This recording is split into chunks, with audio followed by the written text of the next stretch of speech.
Quand on se passionne pour l'univers de la spiritualité et des rituels, on croise des mots et des concepts nouveaux.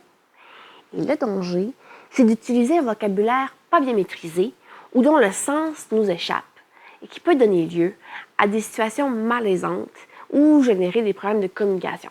Le langage, ça sert à se faire comprendre, après tout. Puis là, tu as entendu le mot prêtresse. Et l'idée d'en devenir une t'apparaît vraiment romantique. Voyons voir dans quoi tu t'embarques.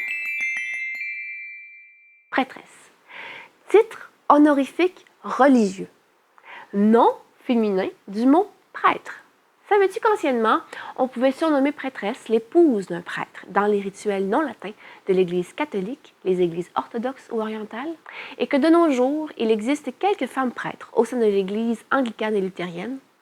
À noter que la formation de prêtre dure 6 ans.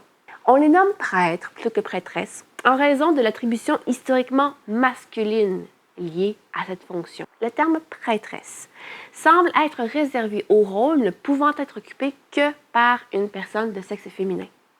Par exemple, on aura une prêtresse si le culte est éminemment féminin, comme le culte d'une déesse par exemple.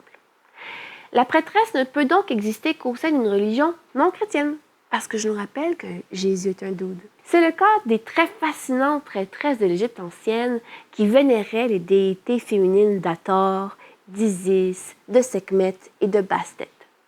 Mais bon, l'Égypte est peut-être un cas à part parce qu'on sait aussi qu'il y avait des prêtresses et des adoratrices au service de certaines déités masculines. Qu'est-ce que tu veux? Les Égyptiens avaient compris qu'il n'y avait pas de civilisation sans femmes.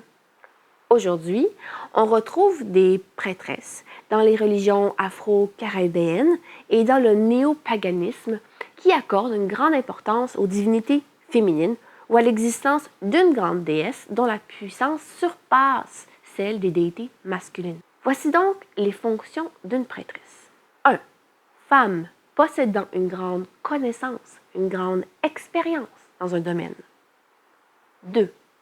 Femme ayant des devoirs et des responsabilités particulières rattachées à un lieu dévotionnel. 3. Femme perçue comme un chef d'une organisation ou d'un mouvement.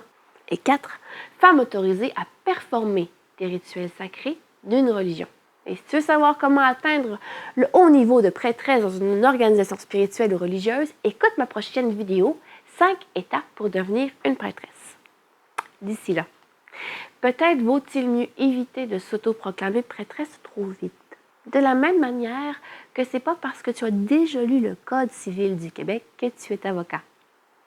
Ou parce que tu te visualises chaque soir en train de voler que tu deviens pilote d'avion. Chaque chose en son temps.